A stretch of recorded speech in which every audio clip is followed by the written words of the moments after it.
México bárbaro, del autor John Kenneth Turner.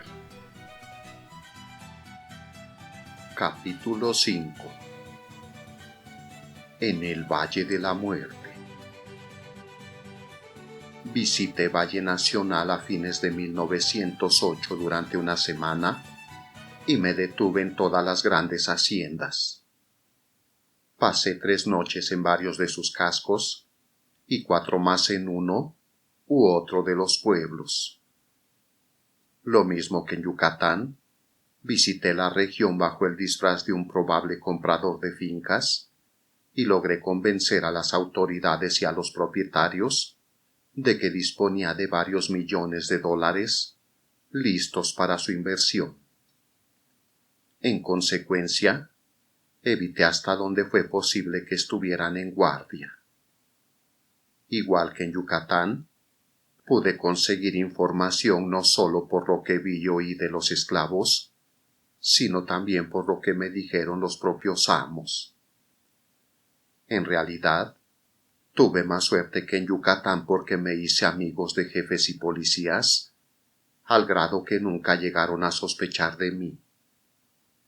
Sin duda, algunos de ellos esperaban que llegase por ahí un buen día con unos cuantos millones en la mano, listo para pagarles por sus propiedades el doble de su valor. A medida que nos aproximábamos a Valle Nacional, notábamos en la gente mayor horror por la región. Ninguno había estado allí, pero todos habían oído rumores.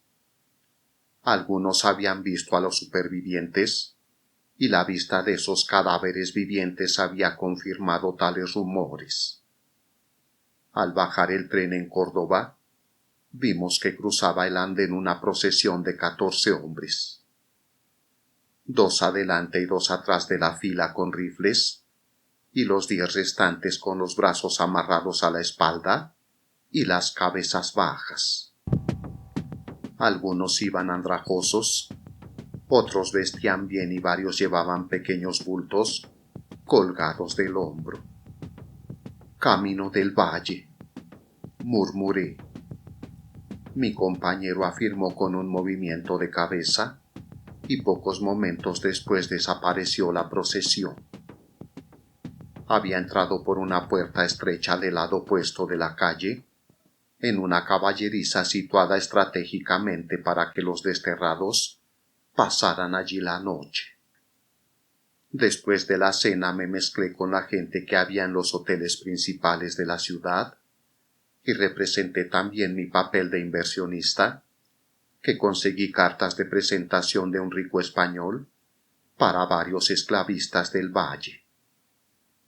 «Lo mejor es que vaya usted a ver al jefe político de Tustepec tan pronto como llegue allí», me aconsejó el español. «Es amigo mío. Muéstrele mi firma y le hará pasar sin dificultades». Cuando llegué a Tustepec, seguí el consejo de este señor. Tuve tanta suerte que Rodolfo Pardo, el jefe político, no solo me autorizó el paso, sino que me dio una carta personal para cada uno de los subordinados que tenía a lo largo del camino, como eran los presidentes municipales de Chiltepec, Jacatepec y Valle Nacional, a quienes daba instrucciones para que abandonasen sus asuntos oficiales, si ello fuera necesario, para atender mis deseos. Así fue como pasé los primeros días en el Valle de la Muerte, en calidad de huésped del presidente. Además, éste me asignó una escolta especial de policías para que no sufriera ningún contratiempo durante las noches que estuve en el pueblo. En Córdoba, un negro contratista de obras que había vivido en México durante 15 años, me dijo: «Los días de la esclavitud no han pasado todavía». «No, todavía no han pasado. Ya llevo aquí largo tiempo y tengo una pequeña propiedad. Yo sé que estoy bastante a salvo, pero a veces tengo temores. Sí, señor, le aseguro que paso miedo. A la mañana siguiente, temprano mientras me vestía, miré por el balcón y vi a un hombre que caminaba por mitad de la calle, con una reata amarrada al cuello y a un jinete, que iba detrás de él sujetando el otro extremo de la cuerda. ¿A dónde llevan a ese hombre?, le pregunté al sirviente. ¿Lo van a ahorcar? Ah, no, lo llevan a la cárcel, me respondió. Es la manera más fácil de apoderarse de ellos. En 1 o 2 días estará en camino de Valle Nacional. Todos los individuos a quienes arrestan aquí van a Valle Nacional. Todos, menos los ricos. Quisiera saber si esa cuadrilla que vimos anoche irá en el tren de hoy, me dijo mi compañero de Lara, camino de la estación. No estuvo en duda mucho tiempo. Apenas nos hubimos sentado, vimos a los 10 esclavos y a sus guardianes, los rurales, desfilando hasta el coche de segunda clase que estaba junto al nuestro. 3 de los prisioneros iban bien vestidos y sus fisonomías denotaban inteligencia poco común. 2 de los prisioneros eran muchachos de buen aspecto, menores de 20 años, uno de los cuales rompió a llorar cuando el tren se puso en marcha lentamente hacia el temido valle. Penetramos en el trópico, en la selva, en la humedad y en el perfume de las tierras bajas que se conocen como tierra caliente. Bajamos una montaña, después pasamos por el borde de una profunda cañada, desde donde más abajo vimos plantaciones de café, platanares, árboles de caucho y caña de azúcar. Más tarde llegamos a una región donde llueve todos los días, excepto a mediados del invierno. No hace calor, verdadero calor como en Yuma, pero los pasajeros sudaban copiosamente. Miramos a los exiliados con curiosidad y en la primera ocasión dirigimos algunas palabras al jefe de la escolta de rurales. En Tierra Blanca nos detuvimos para cenar. Como los alimentos que los rurales compraron para sus prisioneros consistían solamente en tortillas y chile, les compramos algunas cosas más y nos sentamos a verlos comer. Poco a poco iniciamos y estimulamos la conversación con los desterrados, teniendo cuidado de conservar al mismo tiempo la buena voluntad de sus guardianes. Al cabo de un buen rato ya sabíamos la historia de cada uno de ellos. Todos eran de Pachuca, capital del estado de Hidalgo. A diferencia de la gran mayoría de los esclavos de Valle Nacional, eran enviados directamente por el jefe político de aquel distrito. El sistema peculiar de este jefe nos lo explicó 2 días más tarde Espiridión Sánchez, cabo de rurales, en la siguiente forma. El jefe político de Pachuca tiene un contrato con Cándido Fernández, propietario de la plantación de tabaco San Cristóbal de la Vega, por medio del cual se compromete a entregar cada año 500 trabajadores sanos y capaces a 50 pesos cada uno. El jefe consigue tarifas especiales del gobierno en los ferrocarriles. Los guardias son pagados por el gobierno, de modo que el viaje de 4 días desde Pachuca le cuesta solamente 3 pesos 50 centavos por hombre. Esto le deja 46 pesos 50.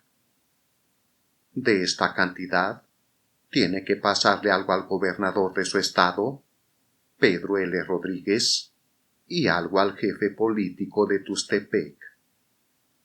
Pero aún así, sus ganancias son muy grandes. ¿Cómo consigue a sus hombres? Los aprende en la calle y los encierra en la cárcel. A veces los acusa de algún delito, real o imaginario. Pero en ningún caso les instruye en proceso a los detenidos. Los mantiene en la prisión hasta que hay otros más para formar una cuadrilla, y entonces los envía aquí a todos. Bueno, los hombres que pueden mandarse con seguridad a Valle Nacional ya escasean tanto en Pachuca, que se sabe que el jefe se ha apoderado de muchachos de escuela y los ha enviado aquí solo para cobrar los 50 pesos por cada uno. Todos nuestros 10 amigos de Pachuca habían sido arrestados y encerrados en la cárcel, pero ninguno había estado ante un juez. A 2 de ellos se les acusó por deudas que no podían pagar. A uno lo habían detenido borracho. A otro, también en estado de ebriedad, por haber disparado al aire. Uno más había gritado demasiado en el día de la Independencia, el 16 de septiembre. Otro había intentado abusar de una mujer. El siguiente había tenido una leve disputa con otro muchacho por la venta de un anillo de 5 centavos. Otros 2 habían sido músicos del ejército y habían dejado una compañía para darse de alta en otra sin permiso. Y el último había sido empleado de los rurales y lo vendieron por haber visitado a 2 rurales, sus amigos, que estaban en la cárcel cumpliendo sentencia por deserción. Cuando sonreíamos con incredulidad al oír el relato del último prisionero, y preguntamos abiertamente al jefe de los guardias rurales si aquello era cierto, nos asombró con su respuesta, afirmando con la encanecida cabeza, dijo en voz baja: «Es verdad, mañana me puede tocar a mí. Siempre es el pobre el que sufre». Hubiéramos creído que los relatos de estos hombres eran cuentos de hadas, pero fueron confirmados por uno u otro de los guardianes. El caso de los músicos nos interesó más. El más viejo de ellos tenía una frente de profesor universitario. Tocaba la corneta y se llamaba Amado Godínez. El más joven no tenía más allá de 18 años. Tocaba el bajo y se llamaba Felipe Gómez.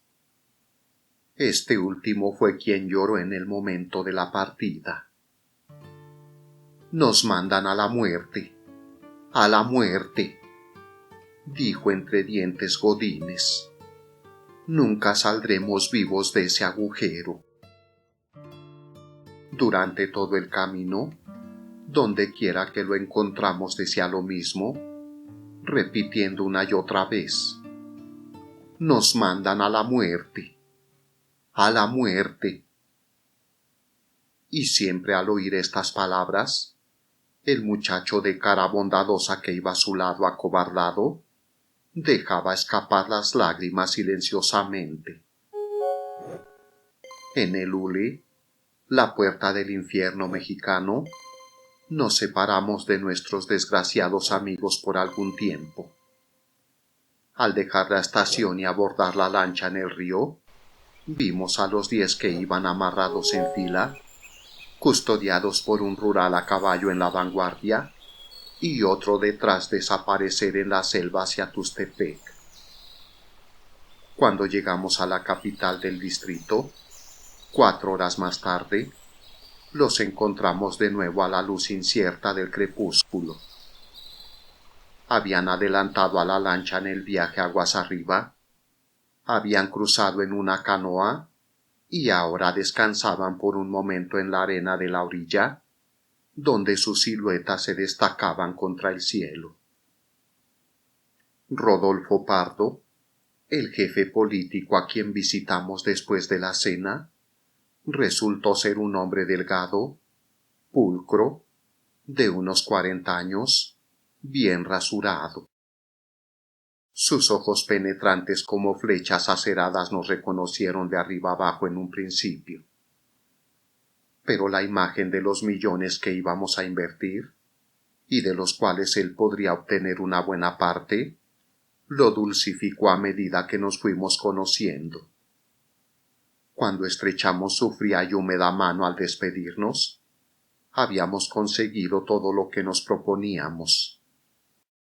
Aún más, don Rodolfo llamó al jefe de la policía y le dio instrucciones para que nos proporcionara buenos caballos para nuestro viaje. La mañana nos encontró ya en el camino de la selva. Antes del mediodía hallamos a algunos otros viajeros y no perdimos la oportunidad de interrogarlos. ¿Escapar? Sí, lo intentan. A veces, dijo uno de aquella región, un ganadero mexicano. Pero son muchos contra ellos. La única escapatoria es por el río. Tienen que cruzarlo muchas veces y necesitan pasar por Jacatepec, Chiltepec, Tultepec y el Hule, y deben ocultarse de toda persona que encuentren en el camino, porque se ofrece una gratificación de 10 pesos por cada fugitivo capturado. No nos gusta el sistema, pero 10 pesos son mucho dinero y nadie se los pierde. Además, si uno no se aprovecha, lo hará otro. Y aunque el fugitivo lograse salir del valle, al llegar a Córdoba encontrará al enganchador 3 gallos, esperándole para hacerlo regresar. Una vez, nos dijo otro indígena, vi a un hombre apoyado en un árbol al lado del camino. Al acercarme le hablé, pero no se movió.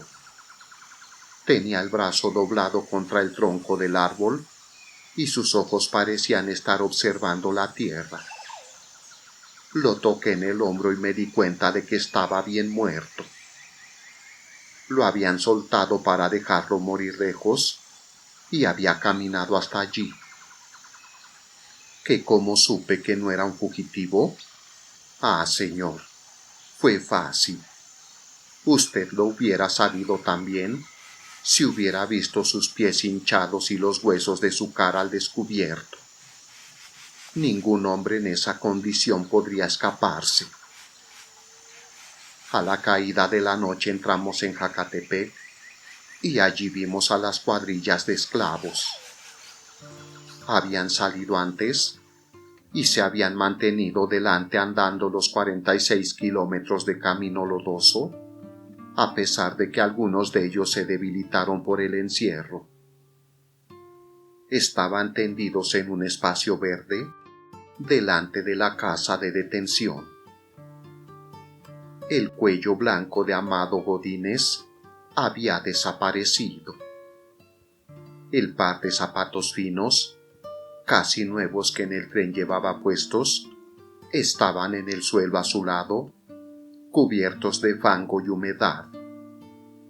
Los pies desnudos eran pequeños, tan blancos y suaves como los de una mujer, y tenían contusiones y rasguños. Desde aquel atardecer en Jacatepec, he pensado muchas veces en Amado Godínez y me he preguntado, no sin estremecerme, cómo les iría aquellos delicados pies entre las moscas tropicales de Valle Nacional. Recuerdo sus palabras. Nos mandan a la muerte, a la muerte. Y si recibiera la noticia de que Amado Godínez todavía vive, me sorprendería. Esa noche parecía darse cuenta de que ya no necesitaría para nada aquellos finos zapatos, y antes de irme a la cama, oí que trataba de vendérselos en 25 centavos a un transeúnte. Dondequiera que nos deteníamos induciamos a la gente, mediante preguntas descuidadas, a que nos hablasen del valle. No quería equivocarme. Quería oír la opinión de todo el mundo. Yo no sabía lo que más tarde pudieran negarnos. Y siempre era la misma historia. Esclavitud, hombres y mujeres azotados hasta morir. Nos levantamos a las 5 de la mañana siguiente y no desayunamos para poder seguir a la cuadrilla de esclavos por el camino a Valle Nacional. Al comienzo, el principal de los dos rurales, un mexicano joven, limpio y bien plantado, vio con desconfianza nuestra presencia. Pero antes que llegásemos a medio camino, ya platicaba con agrado. Era un rural de Tustepec y vivía del sistema aunque estaba contra él. Son los españoles quienes golpean a nuestra gente hasta hacerlos morir, dijo con amargura. Todas las haciendas tabaqueras pertenecen a españoles, menos una o dos. El rural nos dio los nombres de dos socios, Juan Pereda y Juan Robles, que se habían enriquecido con el tabaco de Valle Nacional. Después vendieron sus propiedades y se fueron a España a pasar el resto de sus vidas. El nuevo propietario, al reconocer su hacienda, llegó a una ciénaga en la que encontró centenares de esqueletos humanos. Pereda y Robles se ahorraban hasta los gastos del entierro de los hombres a quienes habían dejado morir de hambre y azotes. Nadie había pensado en arrestar a un propietario por el delito de dejar morir a sus esclavos, según nos dijo el rural. Mencionó dos excepciones a esta regla. Una, el caso de un capataz que había balaceado a 3 esclavos. Otra, un caso en que figuraba un norteamericano y en que intervino el embajador de los Estados Unidos. En el primero, el propietario condenó el asesinato porque necesitaba a los esclavos y él mismo procuró la aprehensión del capataz. Respecto al segundo, me dijo el informante. En años pasados, de vez en cuando era arrestado algún vagabundo norteamericano para enviarlo aquí. Pero las molestias que causó este norteamericano en particular hicieron que se prescindiera por completo de los trabajadores de esa nacionalidad. Ese norteamericano fue enviado a San Cristóbal, la finca de Cándido Fernández, donde existía la costumbre de matar un venado cada 2 semanas para proporcionar carne a la familia del hacendado y a los capataces. Lo único que quedaba para los esclavos era la cabeza y las vísceras. Un domingo, mientras ayudaba a descuartizar un venado, el hambre del esclavo norteamericano pudo más que él. Se apoderó de algunas vísceras y se las comió crudas. Al día siguiente murió. Pocas semanas después, un esclavo escapado visitó al embajador de los Estados Unidos en la Ciudad de México, le dio el nombre y dirección del norteamericano y le dijo que lo habían matado a golpes. El embajador obtuvo la detención de Fernández y a éste le costó mucho dinero salir de la cárcel.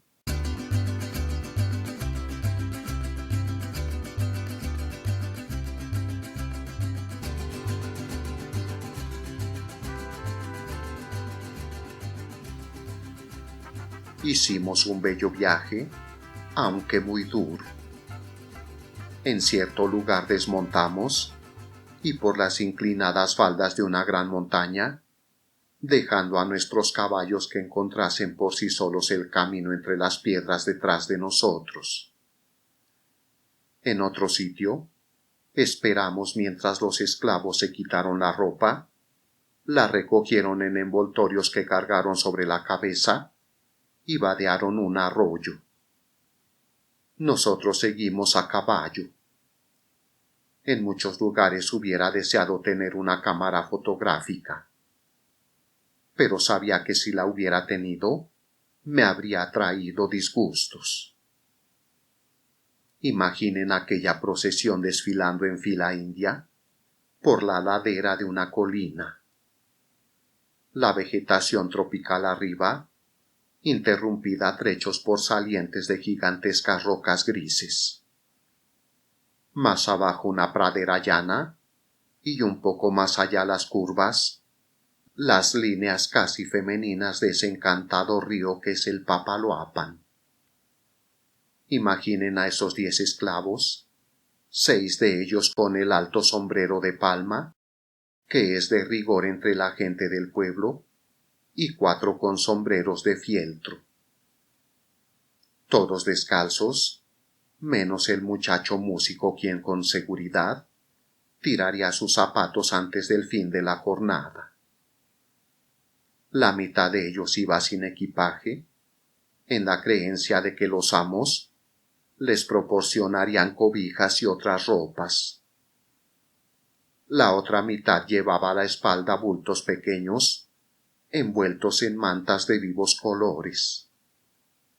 Finalmente, los rurales montados y uniformados, uno de ellos delante y el otro detrás, y los viajeros norteamericanos a la zaga. Pronto empezamos a ver cuadrillas de 20 a 100 hombres trabajando en los campos, preparando la tierra para plantar el tabaco. Estos hombres tenían el color de la tierra. No parecían tales, y me extrañaba que se movieran sin cesar mientras el suelo se mantenía firme. Aquí y allá, entre las formas que se movían había otras que sí parecían hombres, y estaban armados con palos largos y flexibles, y a veces se les veían espadas y pistolas. Entonces nos dimos cuenta de que habíamos llegado a Valle Nacional. La primera finca en que paramos fue San Juan del Río. Junto a la entrada estaba encogido un esclavo enfermo. Tenía un pie hinchado hasta el doble de su tamaño natural, envuelto en un trapo sucio. «¿Qué te pasa en el pie?», le pregunté. «Infección por picadura de insectos», replicó el esclavo. «En 1 o 2 días más», nos dijo un capataz con una sonrisa sardónica, «tendrá gusanos». Continuamos nuestro camino y avistamos por vez primera una casa de esclavos de Valle Nacional. Una simple prisión con ventanas protegidas por barrotes, donde había un grupo de mujeres inclinadas sobre los metates y un guardia a la puerta con una llave en la mano.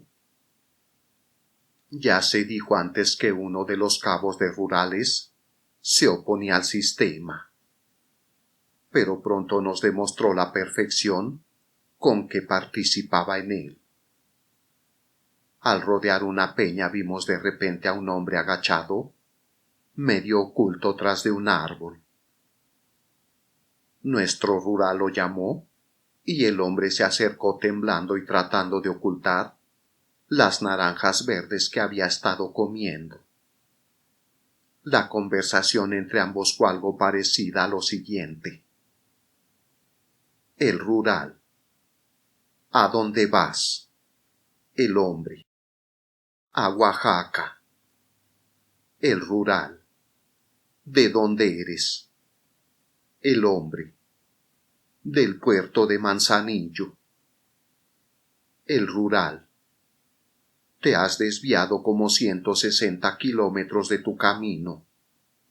Nadie viene por estos rumbos y no tiene nada que hacer aquí. Bueno, ¿de qué finca te escapaste? El hombre: yo no me escapé. El rural: bueno, hasta aquí llegaste. Y nos llevamos al hombre. Más tarde se supo que se había escapado de San Juan del Río. El rural cobró 10 pesos de gratificación. En la hacienda San Cristóbal dejamos atrás a la cuadrilla de esclavos. Al hacerlo cometimos antes la temeridad de estrechar las manos de los dos músicos, a quien no volveríamos a ver. Ya solos nosotros por el camino, observamos que la actitud de quienes encontrábamos era muy distinta de la que tenían aquellos que vimos cuando íbamos en compañía de los rurales agentes del gobierno. Algunos españoles a caballo, con los cuales nos cruzamos, no se dignaron a contestar nuestro saludo. Nos miraron con sospecha, con ojos medio cerrados, y uno o dos de ellos llegaron a expresarse de nosotros en forma ofensiva, a una distancia que nos permitió oírles. Si no hubiera sido por la carta que llevaba conmigo dirigida al presidente municipal, hubiera sido muy difícil que nos admitieran en las haciendas tabaqueras de Valle Nacional. En todas partes veíamos lo mismo: cuadrillas de hombres y muchachos extenuados que limpiaban la tierra con machetes o araban con yuntas de bueyes los anchos campos. Y por todas partes veíamos guardias armados con largas y flexibles varas, sables y pistolas. Poco antes de cruzar por última vez el río para entrar en el pueblo de Valle Nacional, hablamos con un viejo a quien le faltaba una mano y que trabajaba solo junto a la cerca. ¿Cómo perdiste la mano?, le pregunté. Un cabo me la cortó con el sable, fue la respuesta. Manuel Lagunas, presidente de Valle Nacional, resultó ser un individuo muy amable y casi simpaticé con él hasta que vi a sus esclavos. Su secretario Miguel Vidal era aún más amable, y los cuatro estuvimos de sobremesa durante 2 horas, después de la cena, con gran contento de todos, hablando de la región. Durante la comida, un muchacho mulato de unos 8 años permaneció silencioso de pie tras de la puerta. Solo salía cuando su amo lo necesitaba y lo llamaba. Negro. Lo compré barato, dijo Vidal. Solo me costó 25 pesos. Debido a su gran belleza, Valle Nacional fue llamado Valle Real por los primeros españoles. Pero después de la independencia de México, el nombre fue cambiado por el de Valle Nacional. Hace ya 35 años esas tierras pertenecían a los indios chinantecos, tribu pacífica entre quienes las dividió el presidente Juárez. Cuando Díaz subió al poder, olvidó dictar medidas para proteger a los chinantecos contra algunos hábiles españoles. De modo que en pocos años los indios se habían bebido unas cuantas botellas de mezcal y los españoles se habían quedado con sus tierras. Los indios de Valle Nacional consiguen ahora su alimento cultivando pequeñas parcelas rentadas en lo alto de las laderas de las montañas, impropias para el cultivo del tabaco. Aunque los agricultores siembren maíz y frijol, a veces plátano u otras frutas tropicales, el tabaco es el único producto de consideración en el valle. Las haciendas son en general muy grandes. Tan solo hay unas 30 en todo el distrito. De estas, 12 son de Balsa Hermanos, propietarios de una gran fábrica de puros en Veracruz y de otra en Oaxaca. Después de la cena salimos a dar un paseo por el pueblo y el presidente nos asignó un policía, Juan Hernández, para nuestra protección. Desde luego, hablamos con éste. Se retienen a todos los esclavos hasta que mueren. A todos, dijo Hernández. y cuando mueren, los amos no siempre se toman la molestia de enterrarlos. Los arrojan a las ciénagas donde los caimanes los devoran. En la hacienda hondura de Nanché son arrojados tantos a los caimanes que entre los esclavos circula la expresión de «échenme a los hambrientos». Entre estos esclavos existe un miedo terrible de ser arrojados a los hambrientos antes de morir, mientras están todavía conscientes, como ya ha sucedido. Los esclavos que están exhaustos y no sirven para nada, según nos contó el policía, pero que tienen la fuerza suficiente para gritar y defenderse, si van a ser echados a los hambrientos, son abandonados en el camino sin un centavo, y andrajosos muchos de ellos se arrastran hasta el pueblo para morir. Los indios les dan algunos alimentos, y en las afueras del pueblo hay una casa vieja donde se permite a esas miserables criaturas pasar sus últimas horas. El sitio se conoce con el nombre de Casa de Piedad. La visitamos acompañados del policía y encontramos allí a una anciana echada boca abajo en el suelo. No se movió cuando entramos ni cuando hablamos entre nosotros, y luego a ella. Por algunos momentos no supimos si estaba viva o muerta, hasta que gruñó débilmente. Puede imaginarse lo que sentimos, pero nada podíamos hacer. Caminamos quedamente hasta la puerta y salimos deprisa. Poco después, por la tarde, nos dijo el secretario municipal: «Notarán ustedes que esta es una región saludable. ¿No ven lo gordos que estamos todos? Los trabajadores de las plantaciones». «Ah, sí, se mueren. Mueren de malaria y de tuberculosis. Pero se debe a que están mal alimentados. Todo lo que comen generalmente son tortillas y frijoles. Frijoles agrios. Además, los azotan mucho. Sí, se mueren. Pero nadie más aquí se ha enfermado». A pesar de lo que nos había contado Juan Hernández el policía, el secretario nos aseguró que la mayoría de los esclavos que morían eran enterrados. El entierro se hace en el pueblo y cuesta a los amos $1.50, y por caridad el municipio coloca una cruz de bambú en cada tumba. Cuando caminábamos bajo la luna echamos una mirada al cementerio y contuvimos la respiración ante tanto terreno lleno de cruces. Sí, los hacendados entierran a sus muertos. A juzgar por la cantidad de cruces, se creería que Valle Nacional no es un pueblo de 1000 almas, sino una ciudad de 100.000.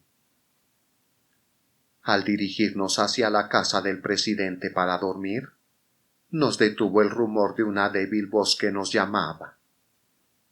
Siguió después un lastimero ataque de tos, y vimos algo así como un esqueleto humano en cuclillas junto al camino. Era un hombre que pedía un centavo. Le dimos varios, y poco después ya sabíamos que era uno de los que iban a morir a la Casa de Piedad.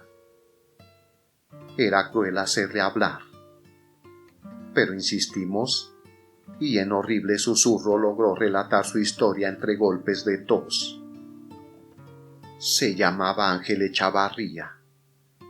Tenía 20 años y era de Tampico. Le ofrecieron pagarle 2 pesos diarios en una finca. 6 meses antes y había aceptado, pero solo para ser vendido como esclavo a Andrés M. Rodríguez, propietario de la hacienda Santa Fe. A los 3 meses de trabajo, empezó a agotarse por el inhumano tratamiento que recibía y a los 4 un capataz llamado Agustín le rompió un sable en sus espaldas. Cuando volvió en sí después de los golpes, había escupido parte de un pulmón. Después lo azotaban con más frecuencia porque no podía trabajar con la misma intensidad y varias veces se desmayó en el campo. Por fin lo dejaron libre, pero cuando pidió los jornales que creía suyos, le dijeron que debía 1,50 pesos a la finca. Vino al pueblo y se quejó ante el presidente, pero no fue atendido.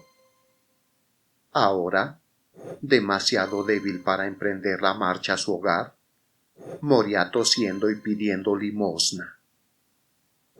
Nunca en mi vida había visto otra criatura tan extenuada como Ángel Echavarría, y parecía increíble que ese hombre, tan solo 3 días antes, hubiera trabajado todo el día bajo los rayos del sol.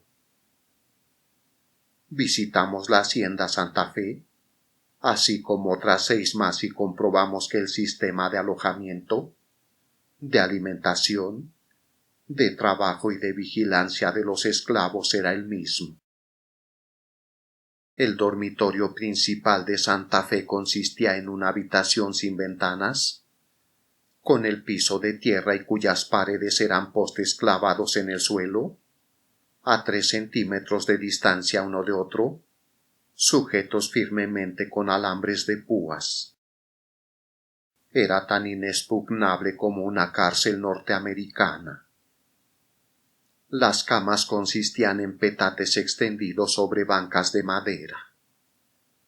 Había 4 bancas, 2 a cada lado una encima de otra, situadas a todo lo largo del aposento. Las camas estaban tan juntas que se tocaban. Las dimensiones del recinto eran de 23 por 5,5 metros, y en este reducido alojamiento dormían 150 hombres, mujeres y niños. Los hacendados de Valle Nacional no tienen la decencia de los esclavistas de hace 50 años.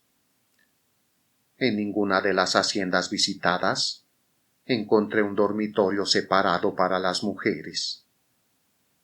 Varias veces me dijeron que las que entran en estos antros llegan a ser comunes para todos los esclavos, no porque así lo quieran ellas, sino porque los capataces no las protegen contra los indeseados ataques de los hombres.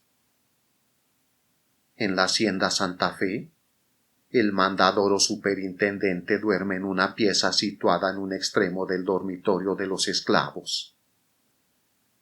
Los cabos o capataces duermen en el extremo opuesto. La única puerta que hay se cierra con candado, y un vigilante pasea toda la noche de arriba abajo por el espacio que queda entre las 2 hileras de bancas. Cada media hora, éste toca un sonoro gong. A una pregunta mía, el señor Rodríguez aseguró que el gong no molestaba a los esclavos que dormían. Pero aunque así fuera, ese procedimiento era necesario para impedir que el centinela se quedara dormido, lo que permitiría que todos los esclavos escaparan. Al observar de cerca las cuadrillas en el campo, me asombré de ver tantos niños entre los trabajadores. Por lo menos, un 50% de ellos tenían menos de 20 años, y no menos del 25% eran menores de 14 años. Para plantar son tan buenos los muchachos como los hombres, comentó el presidente, quien nos acompañó. También duran y cuestan la mitad. Sí, todos los propietarios prefieren muchachos mejor que hombres. Durante mi recorrido a caballo por los campos y por los caminos, me preguntaba por qué ninguna de aquellas famélicas y fatigadas criaturas no nos gritaba al paso: ¡Auxilio! ¡Por amor de Dios! ¡Ayúdennos! Nos están asesinando. Después recordé que para ellos todos los hombres que pasan por estos caminos son como sus amos, y que en respuesta a un grito no podían esperar nada más que una risa burlona, o tal vez un golpe también. Nuestra segunda noche en Valle Nacional la pasamos en la hacienda del presidente municipal. Cuando nos aproximábamos a ella, nos retrasamos un poco con la intención de observar a una cuadrilla de 150 hombres y muchachos que plantaban tabaco en la finca vecina llamada El Mirador. Había unos 6 capataces entre ellos. Al aproximarnos, los vimos saltar de aquí para allá entre los esclavos, gritando, maldiciendo y dejando caer de cuando en vez sus largas y flexibles varas. ¡Sas! ¡Sas! Sonaban los varazos en las espaldas, en los hombros, en las piernas y en las cabezas. Y no es que azotaran a los esclavos, sino que solo los acicateaban un poco, posiblemente en honor nuestro. Nos detuvimos y el capataz principal, un corpulento negro español, se aproximó a la cerca y nos saludó. Después repitió mi pregunta al contestarla. ¿Que si devuelven los golpes? No, si son listos. Si quieren pelear puedo satisfacerlos. Los hombres que pelean conmigo no vienen a trabajar al día siguiente. Sí, necesitan el palo. Más vale matar a un hombre flojo que alimentarlo. Escapar. Algunas veces los nuevos lo intentan, pero pronto les quitamos esa idea. Cuando los tenemos domesticados, los guardamos. No ha habido uno solo de estos perros que al escapar no fuera contando mentiras de nosotros.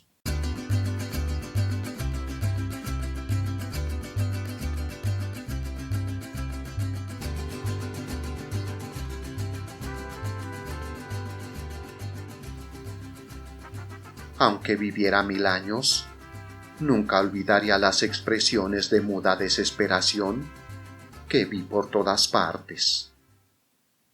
Ni olvidaría tampoco la primera noche que pasé en la hacienda de esclavos de Valle Nacional, propiedad del presidente municipal.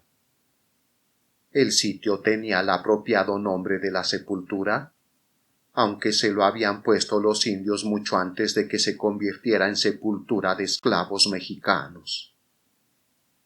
La sepultura es una de las fincas más pequeñas del valle.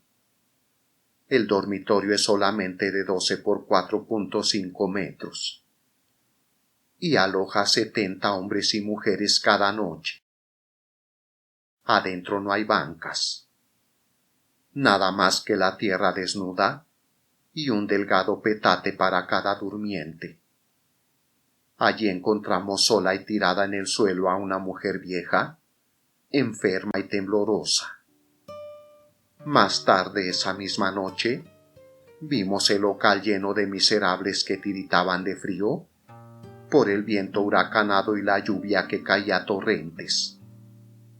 En pocas horas la temperatura debió bajar unos 5 grados centígrados. Un 30% de los trabajadores que allí había eran mujeres. Una de ellas era una muchacha de 12 años. Esa noche las construcciones se tambaleaban tan amenazadoramente que los caballos fueron sacados de su cobertizo. Pero aunque uno de los edificios que había se derrumbó unas semanas antes, no por ello se sacó a los esclavos de su cárcel. Esta se levantaba junto al comedor de la casa, y aquella noche mi compañero y yo dormimos en el comedor. Oí cómo la puerta de la prisión se abría y se cerraba al entrar algún trabajador retrasado, y después oí la voz de la muchacha de 12 años que suplicaba aterrorizada: «Por favor, No cierren la puerta esta noche, solo por esta noche. Déjenla así para que podamos salvarnos si esto se cae. La respuesta fue una risotada brutal. Cuando me acosté esa vez a las 9:30 p.m., una cuadrilla de esclavos todavía trabajaba cerca del granero. Cuando desperté a las 4 a.m., los esclavos recibían sus frijoles y tortillas en la cocina destinada a ellos. Cuando me metí en la cama, 2 de las sirvientas de la cocina del presidente municipal aún trabajaban duramente. No podía dormir y estuve observándolas por los espacios que había entre un poste y otro de los que dividían ambas piezas. A las 11 p.m. según mi reloj, una de ellas se fue. Faltarían 5 minutos para las 12, cuando la otra también se marchó. Pero menos de 4 horas más tarde, las vi otra vez trabajando.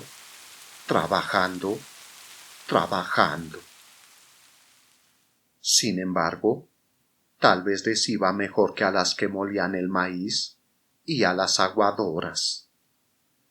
Con el hijo del presidente visité la cocina de los esclavos a las 5 a.m. y comenté lo exhaustas que se veían aquellas mujeres. Él me informó que se levantaban a las 2 a.m. y que nunca tenían tiempo de descansar durante el día. Era terrible.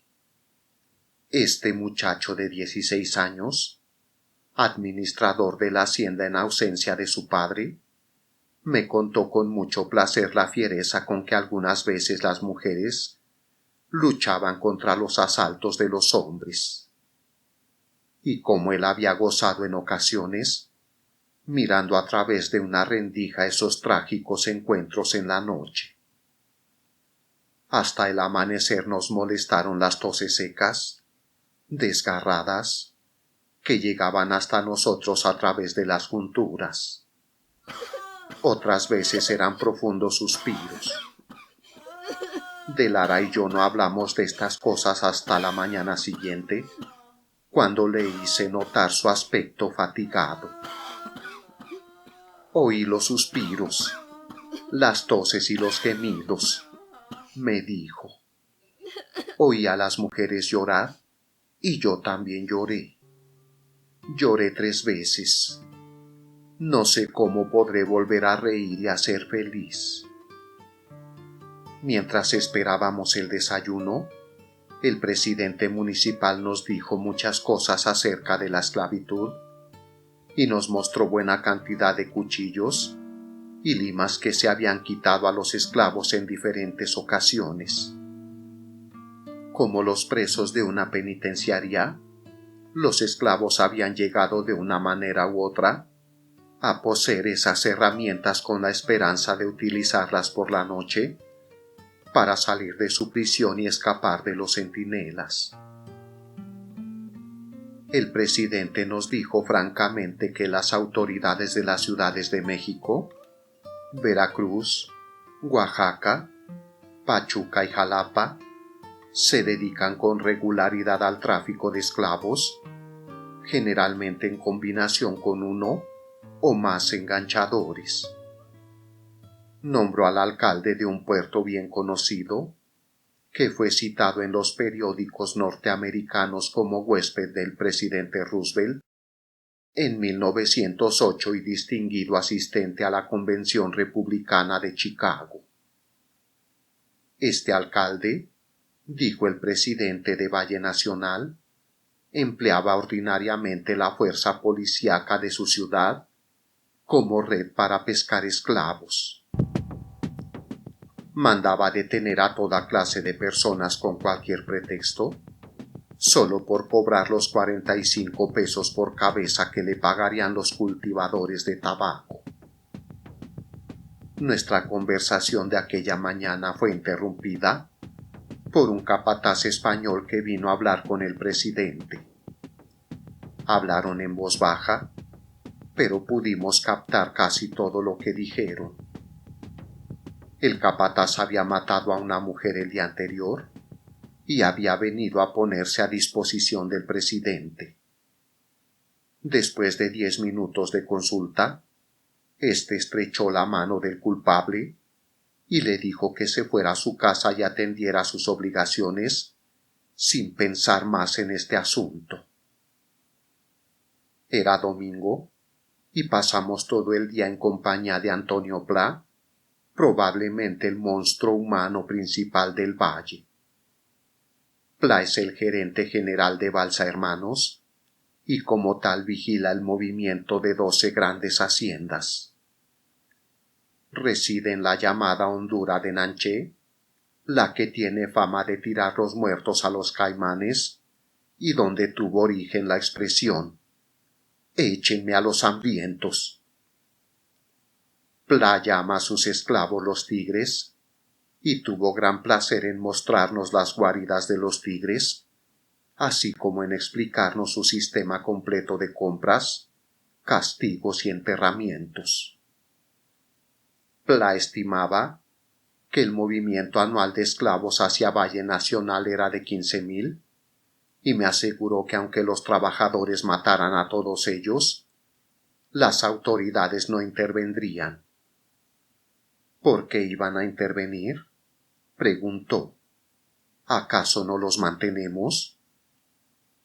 Pla, como muchos de los demás tabaqueros, cultivaba esta planta en Cuba antes de venir a Valle Nacional. Declaró que por el sistema de esclavitud que se empleaba aquí, se cosechaba la misma calidad de tabaco a la mitad del precio que estaba en Cuba. Dijo que no era práctico conservar a los esclavos más de 7 u 8 meses, porque se secaban. Explicó los diversos métodos de azotar, los golpes que sin ceremonia se repartían en los campos con vara de bejuco, la formación de las cuadrillas al amanecer y la administración de unos cuantos azotes a los vagos como medicina para el día. Pero después de algún tiempo, declaró Pla, ni los palos sirven para nada. Llega un momento en que ya no pueden trabajar más. Nos dijo que 3 meses antes un agente del gobierno había intentado venderle 500 yaquis en 20,000 pesos, pero que él había rechazado la oferta porque aunque los yaquis duran como el hierro, persisten en sus tercas tentativas para conseguir liberarse. Compré un grupo de yaquis hace varios años, agregó, pero la mayoría de ellos escaparon al cabo de unos pocos meses. No, el único lugar apropiado para los yaquis es Yucatán. Sin embargo, encontramos 2 yaquis en la hacienda Los Mangos. Dijeron que habían estado allí 2 años y eran los únicos que quedaban de un lote de 200. Uno de ellos había estado varios días sin trabajar porque los insectos le habían comido casi la mitad de un pie. Creo que tendré que matar a ese tigre, dijo Pla sin cuidarse de que el hombre le oyera. Ya no me sirve. Al segundo yaqui lo encontramos en el campo trabajando con una cuadrilla. Me acerqué a él y le tenté los brazos, que todavía eran musculosos. Era realmente un magnífico ejemplar y me recordó la historia de Ben-Hur. Mientras yo lo examinaba se mantuvo erecto y miraba hacia adelante, pero con un ligero temblor en sus miembros. Tan solo la actitud de ese yaqui fue para mí la prueba más concluyente de la bestialidad del sistema que lo tenía esclavizado. En Los Mangos, un capataz no dejó de examinar su larga y flexible vara, la vara de castigo. Era de bejuco y se doblaba como un látigo sin romperse. El bejuco crece en las faldas de la montaña, explicó el capataz. Vea, Es una madera que parece cuero. Con esta puedo azotar a 20 hombres hasta que mueran, y todavía quedará buena para otros 20 más. En la cocina destinada para los esclavos de la misma hacienda, vimos que molían maíz 2 muchachas de 17 años, de rostros finos y realmente bellos. Aunque su amo Pla se hallaba amenazadoramente cerca, ellas se atrevieron a contarnos con rapidez sus historias. Una de León, Guanajuato, declaró que el enganchador le había prometido 50 pesos mensuales y una buena casa donde trabajar como cocinera de una corta familia. Cuando descubrió que le habían engañado, ya era demasiado tarde. Los rurales la obligaron a venir. La otra muchacha era de San Luis Potosí. Le prometieron un buen alojamiento y 40 pesos mensuales por cuidar a 2 niños pequeños. Por donde quiera que fuimos encontramos las casas llenas de buenos muebles, hechos por los esclavos. Sí, explicó Antonio Pla, algunos de los mejores artesanos del país vienen por aquí, de un modo o de otro. Tenemos carpinteros, ebanistas, tapiceros, de todo. Bueno, en mis fincas he tenido maestros, actrices y artistas, y una vez hasta un ex sacerdote. En una ocasión tuve una de las más bellas actrices del país, aquí mismo, en Honduras de Nanché. Y era de las buenas. ¿Que cómo llegó? Muy sencillamente. El hijo de un millonario de la Ciudad de México quería casarse con ella y el padre pagó a las autoridades un buen precio para que la capturasen y la entregasen a un enganchador. Sí, señor, aquella mujer era una belleza. ¿Y qué fue de ella? Pregunté. Ah, fue la respuesta evasiva. Eso sucedió hace 2 años. En verdad, 2 años es mucho tiempo en Valle Nacional, más tiempo que la vida de un esclavo. La historia de la actriz me recordó lo que había oído de una pareja de mexicanos recién casados que huyeron hasta Los Ángeles poco antes de iniciar mi viaje. El muchacho pertenecía a la clase media de la Ciudad de México y su novia era hija de un millonario. Pero éste consideraba al muchacho como de clase inferior y llegó a todos los extremos en sus esfuerzos para impedir la boda. Jorge se expuso a muchos peligros por mí, comenzó contándome la joven esposa. En una ocasión mi padre trató de dispararle y otra vez ofreció a las autoridades 5,000 pesos para que lo secuestraran y lo enviaran a Valle Nacional. Pero avisé a Jorge y pudo ponerse a salvo. Pla nos habló también de 11 muchachas que le habían llegado en una sola remesa de Oaxaca. Estaban en un baile público, nos dijo. Algunos hombres entablaron una pelea y la policía detuvo a todos los que estaban en el salón. Aquellas muchachas no tenían que ver en la disputa, pero el jefe político necesitaba dinero y dispuso enviarlas aquí a todas. Bueno, pregunté, ¿pero qué clase de mujeres eran? ¿Mujeres públicas? Pla me lanzó una mirada significativa. No, señor, protestó con voz despectiva. ¿Cree usted que necesito que me manden esa clase de mujeres a mí?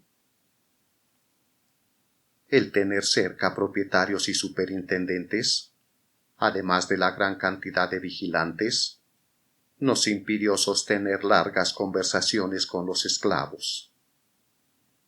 Una de las más notables ocurrió al día siguiente de nuestra visita a la hacienda de Balsa Hermanos.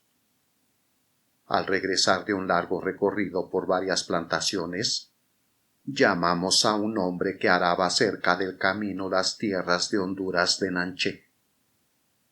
El más próximo de los vigilantes estaba casualmente en mitad del campo, y el esclavo, a nuestro requerimiento, nos indicó el lugar de la ciénaga de los cocodrilos y confirmó el relato de los moribundos que habían sido arrojados a los hambrientos. Ya llevo aquí 6 años y creo que soy el más antiguo en el valle, nos dijo. Otros hombres fuertes vienen y se convierten en esqueletos en una temporada. Pero parece que yo no puedo morirme. Vienen y caen, vienen y caen. Sin embargo, yo sigo viviendo. Pero debieran haberme visto cuando llegué. Entonces era un hombre. Un hombre. Tenía hombros y brazos. Era un gigante entonces. Pero ahora... Las lágrimas saltaron de los ojos de aquel personaje y rodaron por sus mejillas, pero continuó. Yo era carpintero de los buenos. Hace 6 años. Vivía con mi hermano y mi hermana en México. Mi hermano era estudiante. No tenía 20 años. Mi hermana atendía la casita que yo pagaba con mi jornal. No éramos pobres. No, éramos felices. Por entonces, el trabajo en mi oficio aflojó un poco y una tarde encontré a un amigo que me dijo que se podía conseguir empleo en Veracruz con 3 pesos diarios de sueldo por largo tiempo. Aproveché la ocasión y vinimos juntos. Vinimos aquí. Aquí. Dije a mis hermanos que les mandaría dinero con regularidad, y cuando supe que no podría mandarles nada, y les escribí para hacérselo saber, no me dejaron enviar la carta. Durante meses guardé aquella carta, vigilando, esperando, tratando de encontrar una oportunidad para hablar al mandadero cuando pasara por el camino. Por fin lo vi, pero cuando le di la carta, no más se rió y me la devolvió. A nadie le permiten enviar cartas. ¿Escaparme? Continuó el esclavo. Sí, lo he intentado muchas veces. La última vez hace 8 meses llegué hasta Tustepec. Me puse a escribir una carta. Quería comunicarme con mi gente, pero me agarraron antes de escribirla. No saben dónde estoy. ¿Acaso creen que he muerto? Mi hermano habrá tenido que dejar sus estudios. Mejor cállese, le dije. Ahí viene un cabo. No, todavía no, respondió. Deprisa, le daré la dirección de ellos. Dígales que yo no leí el contrato. Dígales que ni lo vi hasta que vine aquí. El nombre de mi hermano es Juan. Cuidado, le grité. Pero ya era demasiado tarde. ¡Sas! El largo bejuco cayó sobre las espaldas de aquel hombre. Retrocedió. Iba a abrir la boca de nuevo, pero un segundo azote le hizo cambiar de intención y cabizbajo retornó a sus bueyes. Las lluvias que cayeron en los 2 últimos días de nuestra estancia en Valle Nacional hicieron intransitable el camino a Tustepec, de manera que dejamos nuestros caballos y navegamos río abajo en una balsa, una plataforma hecha de troncos sobre la cual había una pequeña choza con techo de hojas de plátano. Un indígena en cada extremo, impulsaban con una pértiga y un remo la extraña embarcación corriente abajo, y por ello supimos que también los indios habían conocido su época de esclavitud. Los españoles habían tratado de someterlos, pero los indios pelearon a muerte. Las tribus se unieron y lucharon juntas como lobos hasta recuperar y mantener su libertad. Ese entendimiento común no puede ser empleado hoy.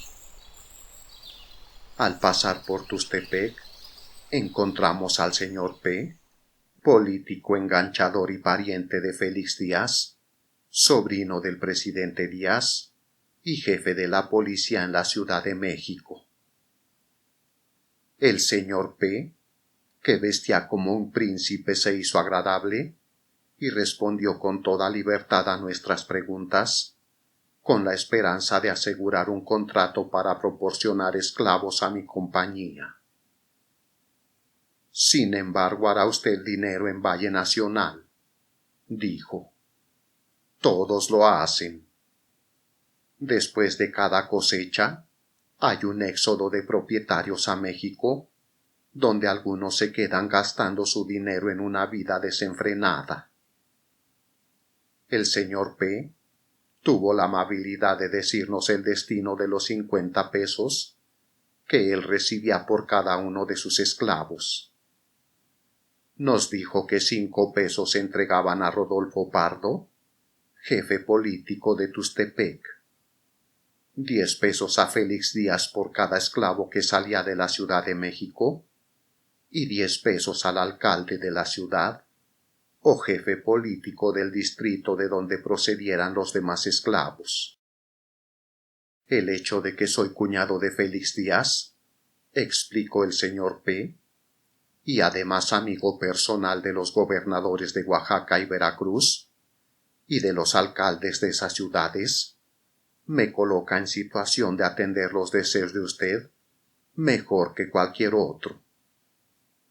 Yo estoy preparado para proporcionarle cualquier cantidad de trabajadores, hasta 40,000 por año, hombres, mujeres y niños, y el precio es de 50 pesos cada uno.